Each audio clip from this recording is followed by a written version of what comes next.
Tambak Lorok. Inilah nama kawasan kampung nelayan yang ada di pesisir utara Kota Semarang, Jawa Tengah. Kawasan Tambak Lorok identik dengan rob, karena di kawasan ini genangan rob seakan bertahan abadi. Rob di kampung nelayan Tambak Lorok mulai terlihat sejak tahun 1998, bersamaan dengan pengembangan kawasan industri Pelabuhan Tanjung Mas Semarang. Memasuki tahun 2005, rob yang menggenangi kawasan permukiman warga Tambak Lorok semakin tinggi. Keadaan ini membuat sejumlah warga harus meninggikan rumah agar terhindar dari genangan rob. Dalam perkembangannya, rumah warga kini harus berlomba-lomba dengan tingginya rob yang juga diperparah oleh penurunan permukaan tanah di kawasan pesisir utara Semarang. Sementara bagi warga yang penghasilannya pas-pasan, terpaksa merelakan rumahnya tenggelam oleh rob. Ya, sudah berpuluh-puluh tahun warga di kawasan Tambak Lorok Semarang ini hidup di tengah kubangan genangan rob yang selalu datang setiap hari.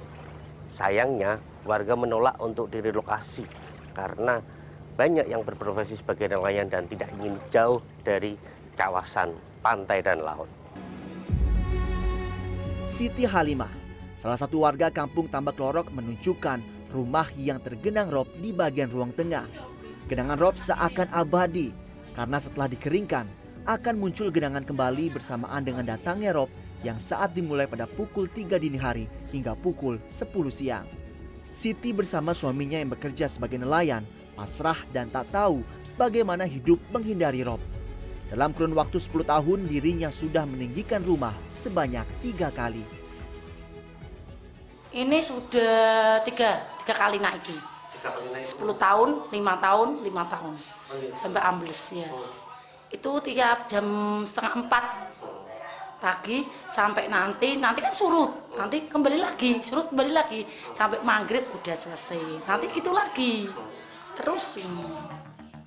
Hal sama juga dirasakan Maskan, salah satu nelayan di kampung Tambak Lorok yang memilih hidup berdampingan dengan rob.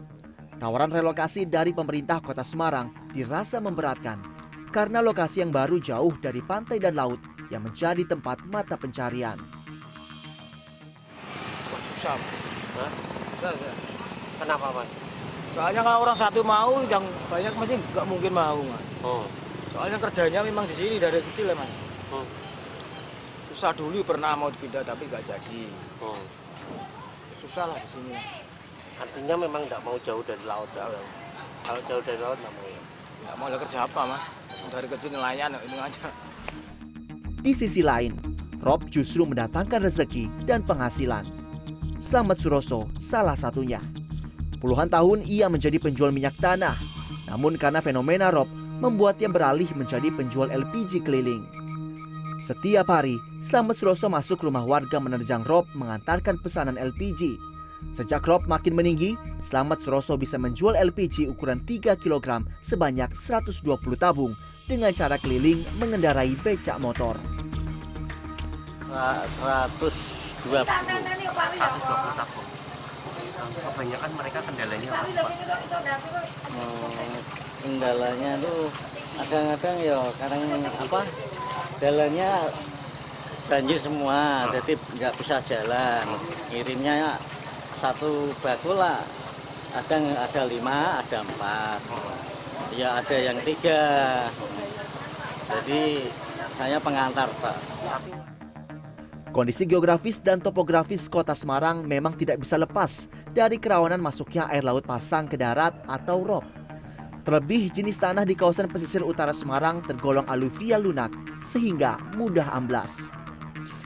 Guru Besar Departemen Perencanaan Wilayah dan Kota Universitas Diponegoro Semarang, Profesor Wiwandari Handayani menilai, rob di pesisir utara Semarang makin parah karena penurunan tanah mencapai 10 hingga 20 cm per tahun.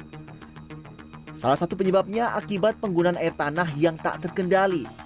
Sementara relokasi warga terdampak rob perlu waktu yang tidak singkat. Kalau rumah susun itu kan sudah menjadi opsi yang pernah dan sudah dilakukan juga, tapi memang perlu dikembangkan lagi ya. Saya kira pemerintah kota dan pemerintah pusat juga sudah ada program-program pengembangan tambahan rumah susun. Tetapi khusus untuk masyarakat nelayan ini memang agak tantangan nih, kan lanjur beradaptasi Pak. Jadi mungkin kalau kita kayaknya ngelihatnya kok gimana, mereka sudah biasa. Nah akhirnya kan makin sulit ya untuk kita untuk ngajak mereka untuk ayo kita pindah. Jadi memang harus ya kita memahami ekologi sosialnya.